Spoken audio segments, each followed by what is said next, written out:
Hi, everyone. My name's Kylie Martell, and I'm a physiotherapist with the Calgary Catholic School Division. Thanks for joining us today. I hope everyone can hear me okay.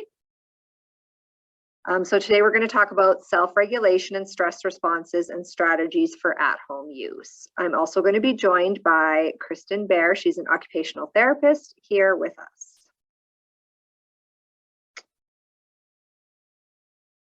Okay. So we'll start with an opening prayer. Lord, guide all gathered here today to action as we seek to transform lives. May we gain strength and deepen our faith through the work we do in your name. Amen.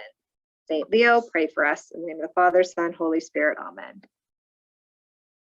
The Creator has gifted us with this land that we are blessed to share and care for together. The Calgary Catholic School District acknowledges that the land we gather on, Mohkinstsis, is the ancestral territory of the Siksika Sitapi, the Siksika, Kainai, Piikani, and Amska Piikani. We acknowledge the Treaty 7 signatories, including the Tsuut'ina people, as well as the Earhart Nakota Nations, Bearspaw, Chiniki, and Wesley. This land is also home of Métis Nation Region 3 and all others who call this place home. So today we're going to talk about what is self-regulation and how it develops, talk a bit about stress responses versus behavior, and then the main part of the presentation, which is co-regulation and why it's important and how we can co-regulate with our children, as well as some strategies that we can use at home with our kiddos.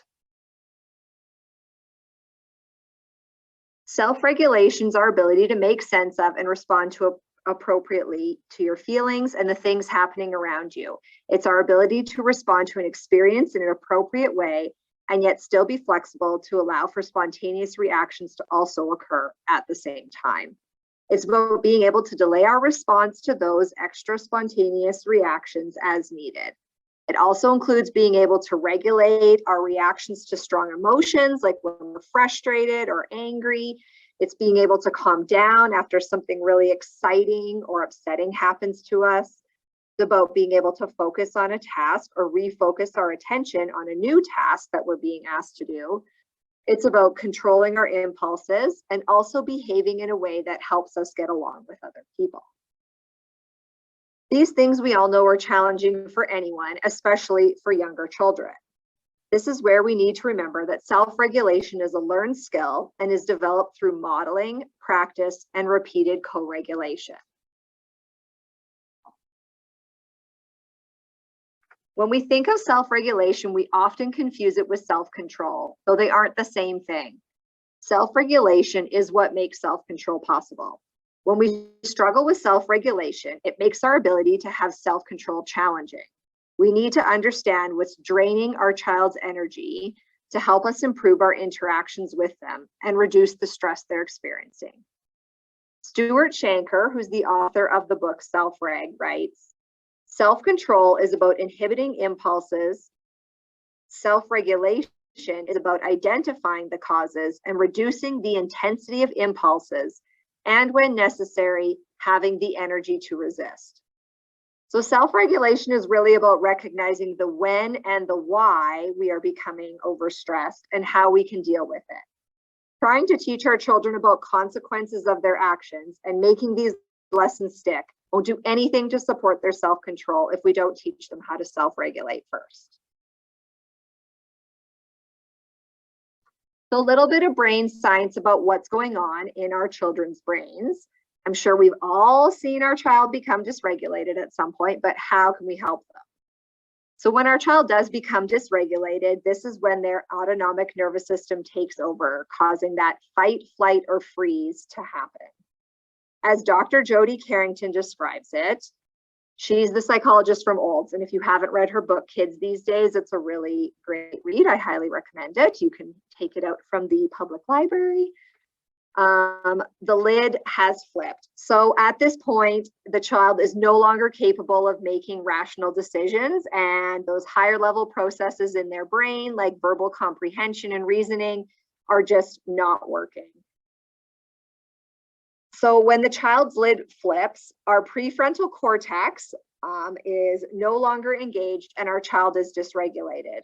If our child's in a heightened state of stress, They're unable to hear or absorb anything that we're saying, and therefore they can't even think about the consequences of their actions or can't think about how to choose a different action. This is all because the prefrontal cortex is deactivated. We need to help our child reduce their arousal level and come back from that fight, flight, or freeze phase by helping them put their lid back on. This is done through co-regulation, and this needs to be repeated over and over and over again, as repeating that experience helps that brain pathway to become more automatic for them.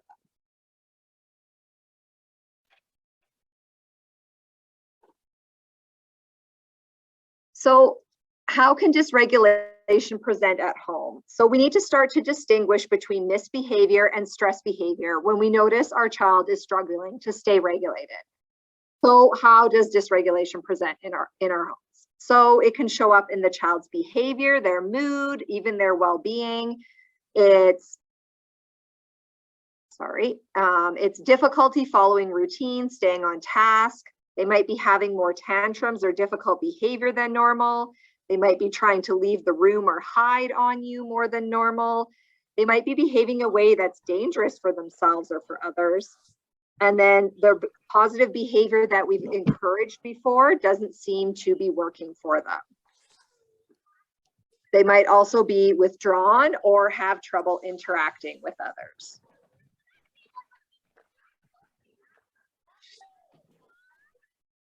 So some factors that can contribute to dysregulation. Oops, there we go. Sorry, if everyone can just make sure that they're muted, that would be great. Thank you. So some factors that contribute to dysregulation could be tiredness or poor quality of sleep. They might be feeling ill or unwell. They could be hungry or dehydrated. There might be a change in their routine, or there could be a life event. It could even be a positive life event, not necessarily just a negative one, such as the birth of a sibling, the death of a family member, or their parents separating.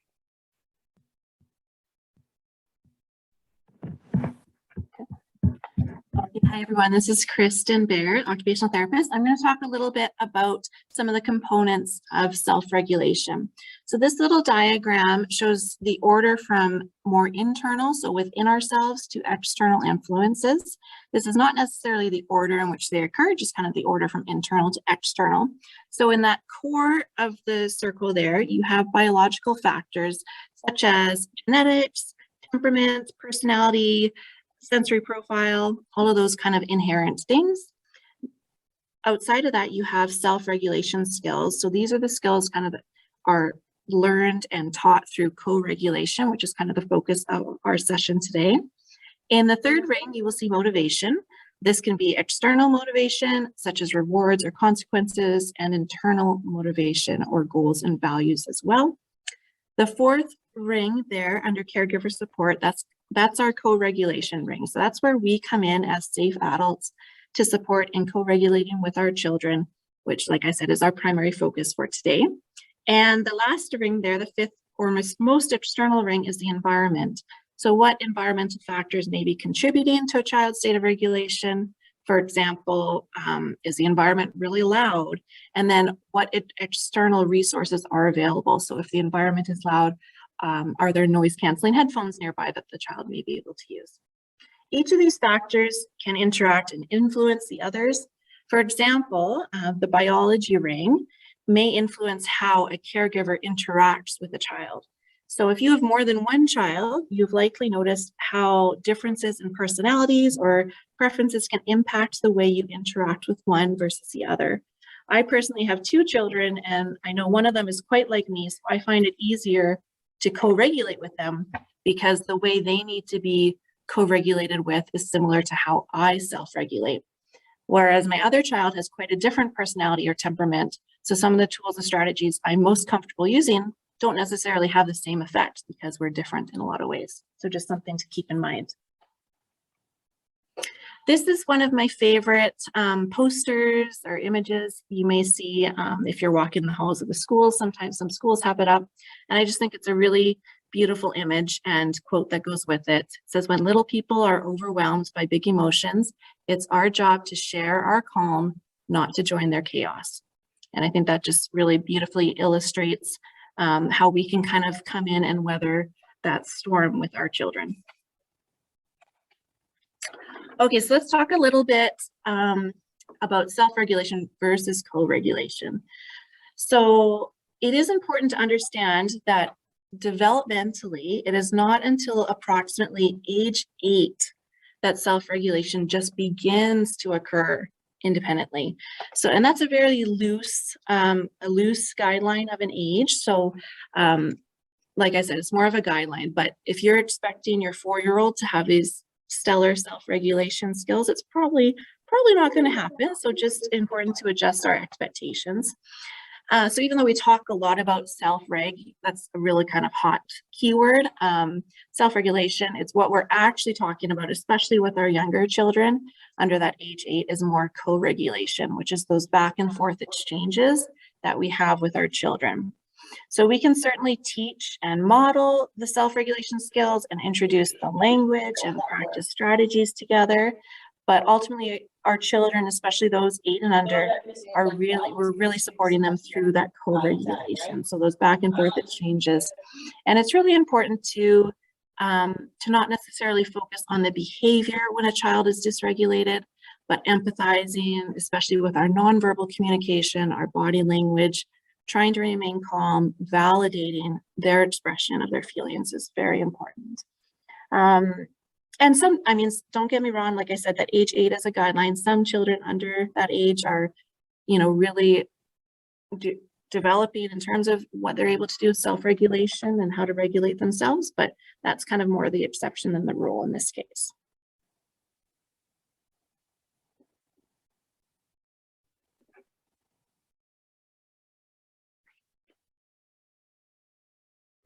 Okay.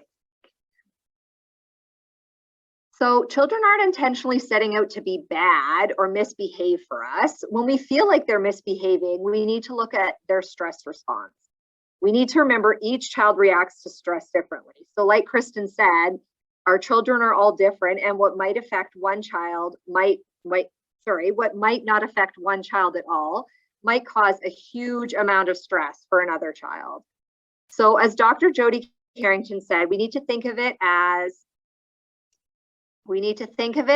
connection seeking rather than attention seeking. It's not that they have a lack of self-control, they just don't know how to self-regulate and need us to co-regulate with them. So giving a child consequences because we feel like they're misbehaving actually prevents us from building that connection and teaching the child how to regulate. While consequences seem like an easy fix, they're just actually detrimental, as we're just adding to their stress, and the child might just need something like a movement break or a change of scenery to regulate themselves.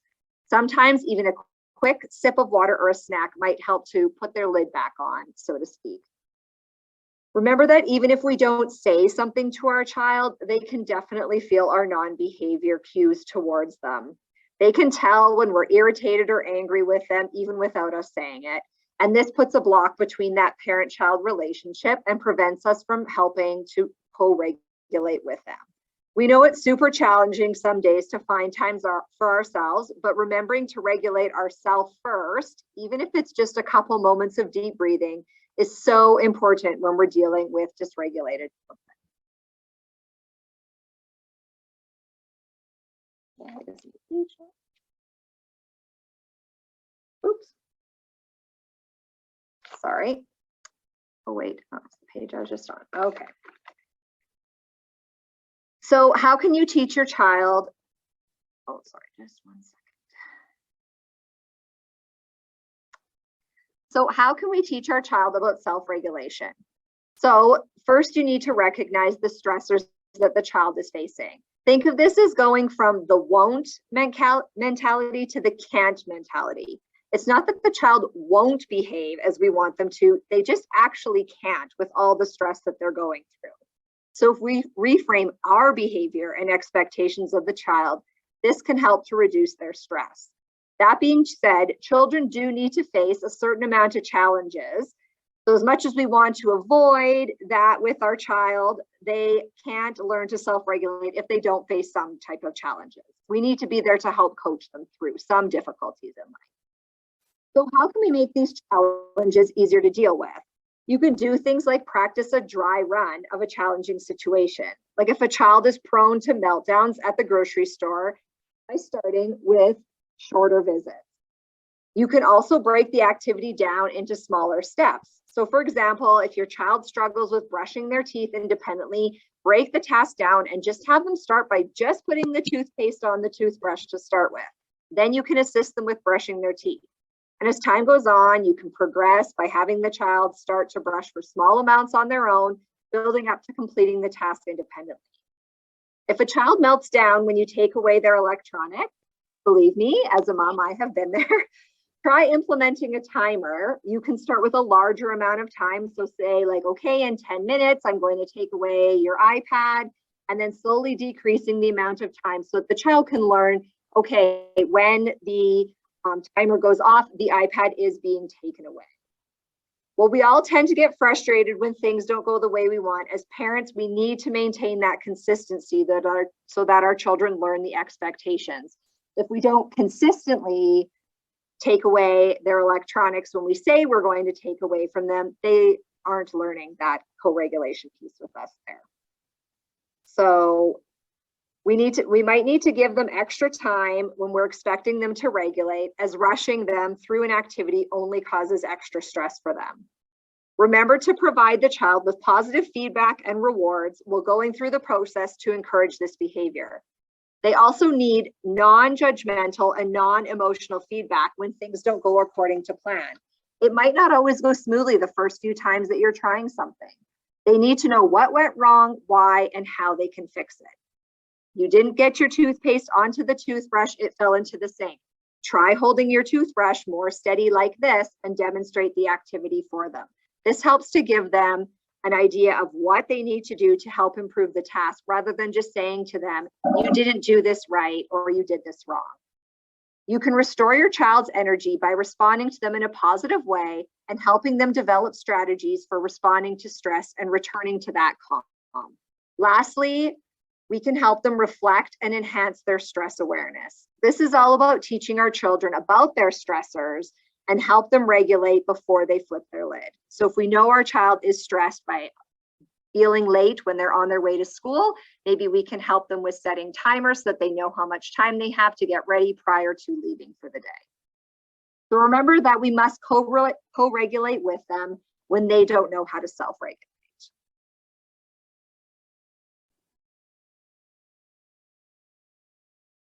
Okay, I'm going to talk a little bit about some tangible ways you can create a regulation-friendly corner or a space within your home. This is something that I always try to talk to my teachers a lot about in the classroom, and I get really excited talking about parents about it at home because it, in a lot of ways, is a lot easier. We don't have a lot of the same space constraints, and you're not in a room with 30 other peers. So I think there's a lot of really creative ways you can kind of create a designated space, physical space, to help with your child's regulation. So this can be, I'm not talking about something huge and elaborate and fancy. It can literally be just a corner in a room that you kind of designate as a calming corner or regulation space. It can be as simple as a pillow or a soft blanket on the floor. The purpose is really just to have a designated space where your child can go to feel safe, have some space away from the other people in the home, calm their body, and start to process whatever big emotions they may be feeling. So I want you to think about all the ways you can incorporate as many different senses as possible. Lighting is a really big one, and that's a great one because we typically have control over the lighting. If you can have a spot that has a lot of natural light, that's awesome. Maybe a cozy corner with some indoor twinkle lights can be very calming. Think about auditory input. How can you reduce or eliminate the sounds going on? Can they have noise canceling headphones or a phone or an iPod with some music? It could be a soundtrack, maybe to one of their favorite movies, or even if you just have kind of classical music playing in the background or nature sounds, those can be calming auditory inputs as well. Thinking about our sense of smell, do you have an essential oil diffuser or a room spray? Scents like lavender or vanilla are quite calming for most children. Oral motor inputs, so things that go on our mouth. The mouth is a real kind of powerhouse of sensory receptors, and so things like snacks, specifically crunchy snacks, raw vegetables, chewy things like a granola bar, anything that kind of activates that sucking motor reflex, such as using a water bottle with a straw or sucking a lollipop or hard candy. Those all have regulating effects on the brain.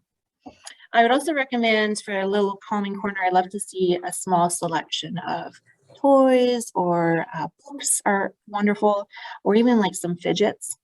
In schools, we often use things like a weighted lap pad. You can easily make one at home just by filling like a large men's sock with rice or beans or sand and tying that up. Things like those, your kids probably got maybe one of those silicone pop-it fidgets are really in right now. Having a little bin or a little basket of those sorts of activities can be really helpful, so that your child has something to kind of do and refocus their attention on in that calming corner. The other thing I want to mention about a calming corner is that when we're talking about co-regulation and regulation in general, ideally our primary goal is always to be proactive as opposed to reactive. And so what I mean by that is kind of practicing co-regulation throughout the day with your child while your child is already regulated. And then if you notice your child beginning to teeter kind of on that edge of becoming overwhelmed or dysregulated, maybe suggest they have some time in that take a break corner. It's really important to note that this is not meant to be a place they go for punishment or a timeout zone. We want all positive feelings kind of tied into this. This is their special spot. This is where they can go and just have some time on their own. We want it to be a space where they feel safe and they feel comfortable. And of course, it definitely can and should be used reactively too. So helping your child regulate if they are dysregulated. But once again, we're trying to look at that co-regulation piece. So that's not necessarily just sending your child there, because now it's becoming more like a timeout zone or a punishment. If they're dysregulated, that might be how they perceive it. So kind of maybe going there with your child, encouraging them to go with you, sitting down, pulling out a book together, and using that space to co-regulate with them. And in terms of kind of watching for that teetering on the edge, I really would encourage you, as parents, your children best. So kind of put on your own sensory detective hat, and you'll learn, you probably already know many of them, but you'll be able to pick out more easily kind of these triggers, different inputs that may kind of set your child up to become more easily dysregulated. Sometimes it's really easy to kind of piece that together and say, oh, yeah, okay, that makes sense. We just came back from a birthday party and, there were 12 kids there and it was so loud and it was, just wild. I can expect maybe my child to have some difficulty when we get home, but a lot of the time it's not as obvious and it may be more subtle things. So just to keep an eye out for that. And like Kylie already mentioned, regulating ourselves first. And I, as a parent myself, this is really, really difficult, especially given just the world we're living in right now. I find my own regulation is not always as steady as it may have been a couple of years ago, but ultimately you are your most powerful tool when it comes to helping your child regulate. So just doing a quick check-in with yourself, am I in a place where I feel like I'm able to effectively co-regulate with my child? If I'm not, what do I need to do to get there? And this is also a great way to just really model those self-reg skills to your child too. And it's okay to say, hey, mommy's having a really tough time right now.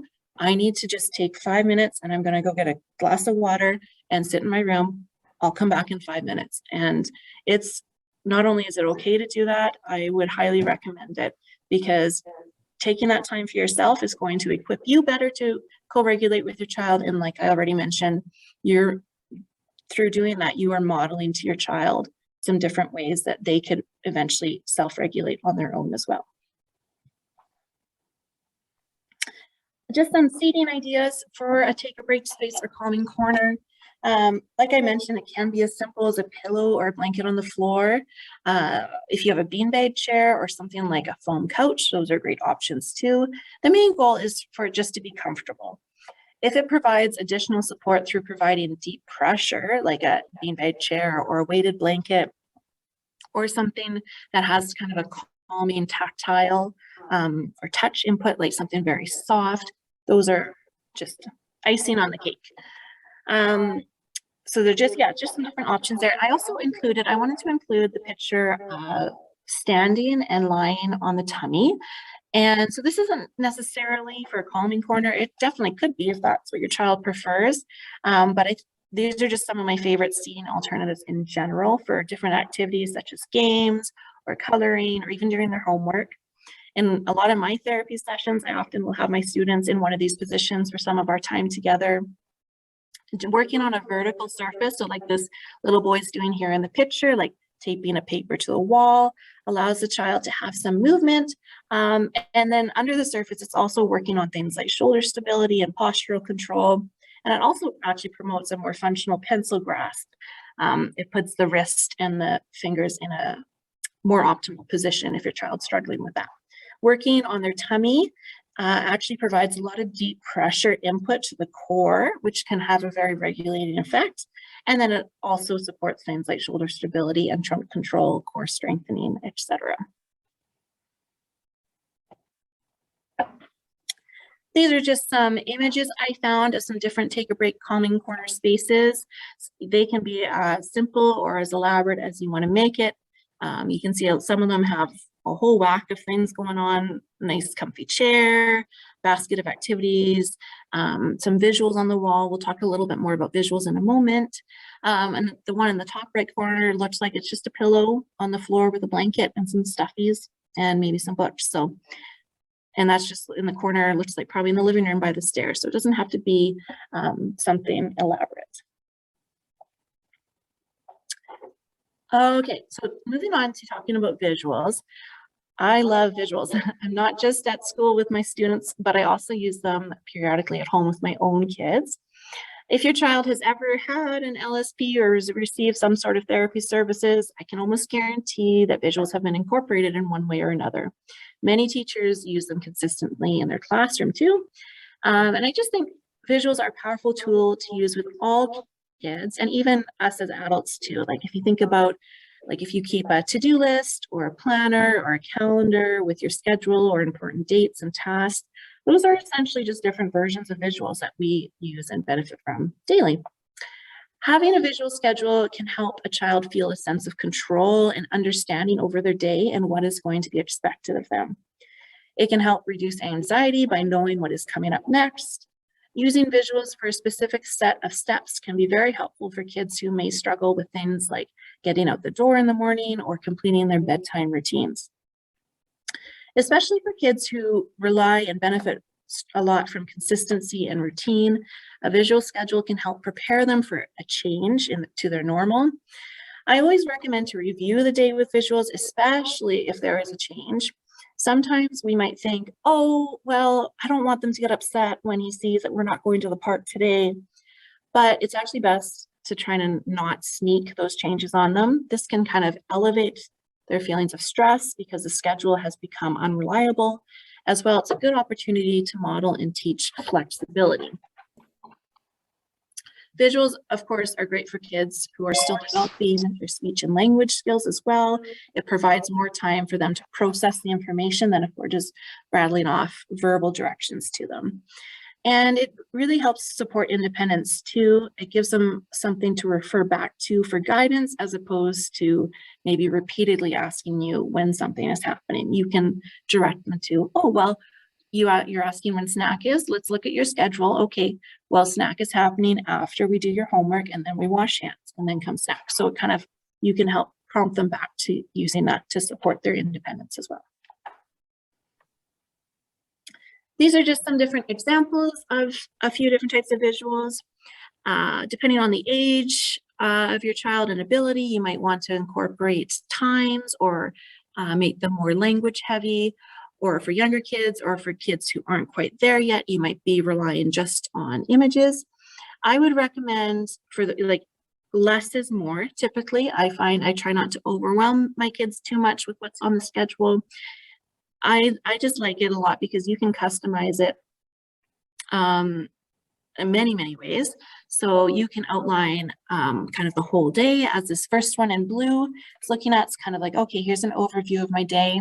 You can break it down into a specific routine. So there's my morning or my afternoon, and there's a few different ways you can do it too. So sometimes I'll have do a checklist, and they can actually put a check mark or a sticker once they have completed something.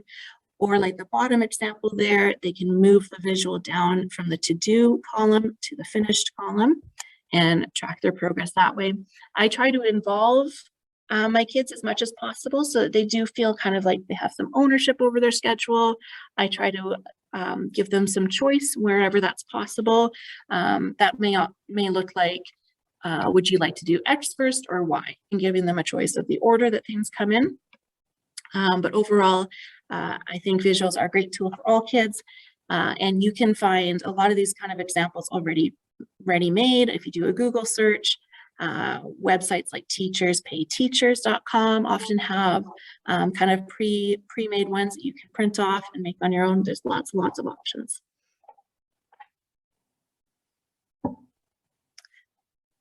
Okay, and then this is a program that I use quite a bit when I'm working with my students in the classroom. So I just wanted to touch on it briefly so that if you ever have a child that comes home talking about their engine speed, this might be why.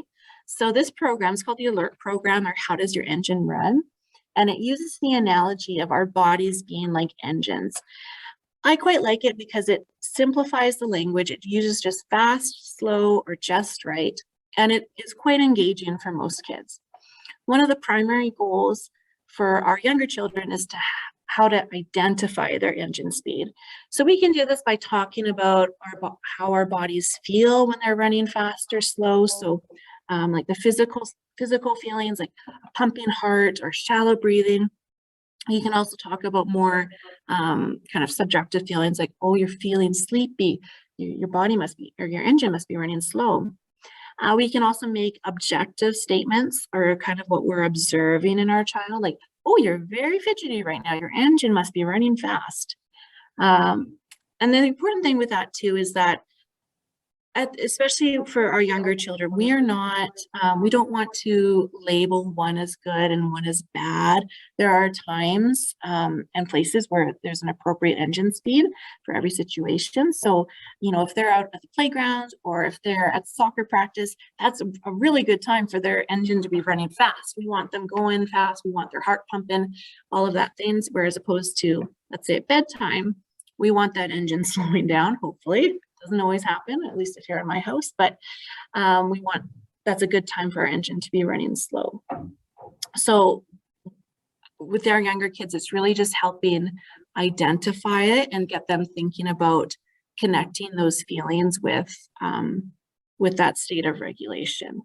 Once again, we're not necessarily expecting a child to recognize, oh, my engine's running fast, I better go get a crunchy snack and do 5 wall push-ups. Like that's not where we're at. And that would be a much older child stage of development, but we're just teaching and modeling at this point.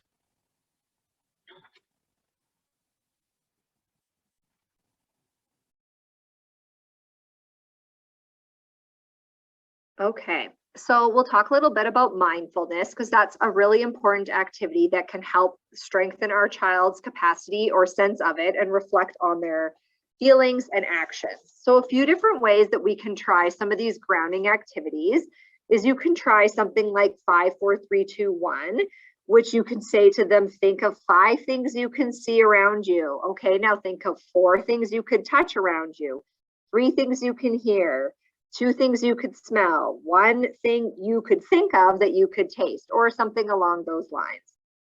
You could also try object focus with them. So have the child focus on an object intently, like a smooth rock or a snow globe, and ask them to describe the qualities like the texture, the color, the shape, all that type of stuff. You could try progressive muscle relaxation. So you clench your muscle really tight and then you relax it. So you would go through different muscle groups, like we're going to squeeze our arms really hard. Now we're going to let our arms relax and go through different parts of the body. There's also lots of different guided meditations options on YouTube, or there's apps such as Headspace or Mushi that you could try as well. Sometimes for children who are super dysregulated, to try and bring them back to that present moment awareness that we're looking for, you might need to ask them some factual questions like their name, their birthday, where they live, their favorite color, depending on what they're able to answer. This is actually like a first aid technique that first responders use when people who are going into deal with people when they're going into shock, or that fight, flight, or freeze response that we talked about earlier, and it helps kiddos put their lids back on. So some other things with deep breathing, I have attached a few links. This presentation will be shared with you. So you'll be able to access our YouTube links on there. So we do have a mindfulness video that one of our therapy assistants created. You could also try square breathing with the child, where they inhale and count to 4 and hold and exhale. And it just works through a way for them to focus on deep breathing. As I have on the slide here, there's lots of great benefits to deep breathing that are beneficial for us and our children. A couple other ways for deep breathing is the lazy 8 breathing, as you can see here, and you can move your hand in sort of a figure 8 pattern to follow the actions. My favorite one is smelling the cake and blowing out the candles. I do this with children lots in schools, and then ask the children what kind of cake they would like. That sort of helps to bring them back, and it changes their mindset as to where they're at and helps them focus on something different. So heavy work ideas can be a really great way to help our child with regulation. This list that we'll go through just quickly has lots of different great ideas you can try depending on what you have available at home. So you can have them even participate in chores like wiping the table. I provided a YouTube link to our animal walks video. So some of your children will have done exercises like frog jumps or the bear walk or bunny hops or crab walk. Those types of exercises are really great for children to help with regulation. You could try wall sits or yoga poses. If you have paper at home, you could have them tear paper like heavier cardstock or construction paper. If you have a weighted stuffed animal or a heavy beanbag or even a stuffy, they can throw and catch that. I've also included a link for a video that we made back during the first part of COVID on ideas for when you're going out for a walk. You can have children follow different patterns using just the sidewalk or painted lines that are on the pathways in your community.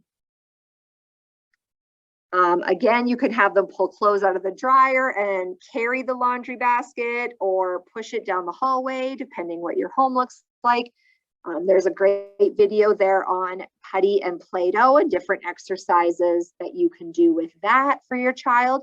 You could even, if you're brave, make your own sensory balloon by filling a balloon with rice or beans or Play-Doh, and then the child can squish or squeeze it. I know making slime is a huge, maybe it's not a trend anymore, but it was a trend for a while. Doing things like that with the child can help them for an idea for regulation. You could take a ball and roll it up and down the wall, or build a fort. You could also have the child pull a wagon or a sled filled with objects. I also have had children, if you have like a big Rubbermaid container, you can put items in the Rubbermaid container and have them push or pull it down the hallway. You can work with the child to build an obstacle course using items that you even have at home. I included a video of some ideas for that we made on our district YouTube channel. If it's safe too, you can have the child help carry groceries. They can shovel. I mean, there's lots of snow right now for them to do that with. And in the summer or fall, they can use the rake. Chair dips, bear hugs, wall push-ups are all great and easy activities for a child to do that don't require any equipment. Playing at the playground, if there's one near area, is really great for children to do, and also playing hopscotch. So when we go out with our children, some ideas, if we find that they are struggling with regulation, is taking along a sensory kit for them.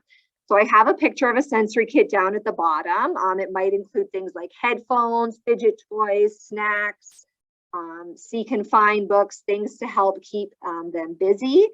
You can put the items in a backpack, and having the child carry books in the backpack or weighted items inside can help provide some deep pressure for them and help with regulation.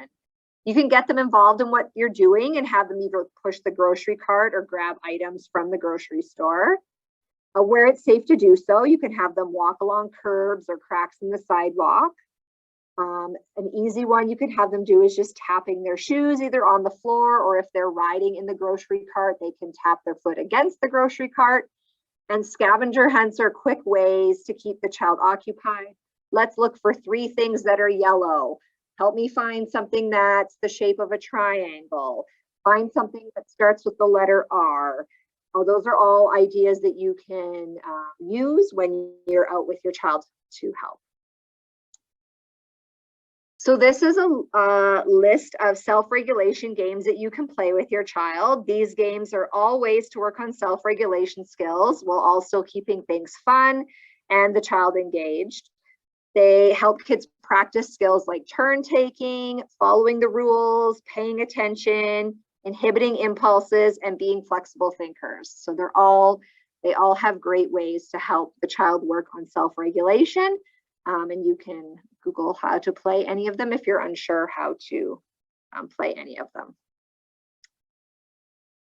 So here are some useful YouTube videos that our team has created. We do have a district YouTube channel that we have created back when the pandemic first started.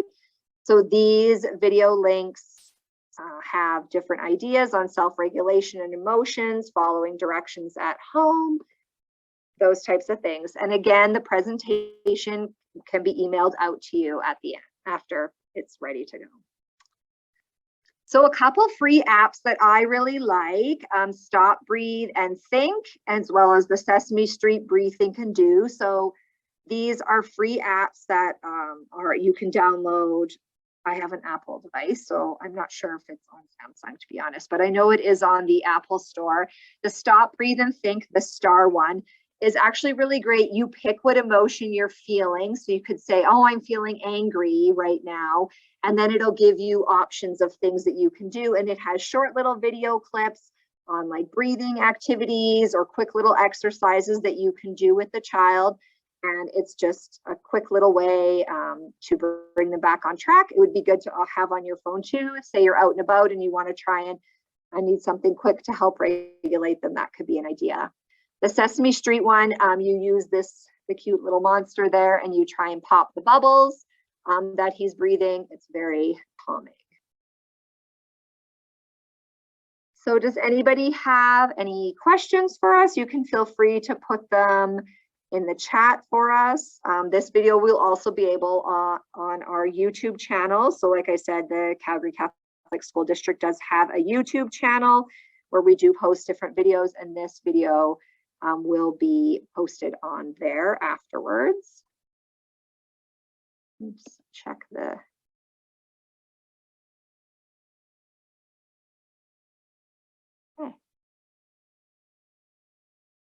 Okay, so thank you all. Thank you all for coming to our presentation today. We appreciate you coming. We know that it's unfortunate that the Zoom link didn't work, but we will definitely be sharing this video out to the schools, and feel free to share it with families or other people that you may know who might be able to benefit from it. And just like this says, you're doing great. So thanks so much for coming. Thanks so much, Kylie and Kristen. And we can stick around for a couple minutes here just to see if there's any last minute questions. And I will stop the recording right now. And again, you can add those to the chat, or you're more than welcome to just unmute and ask these ladies at this time.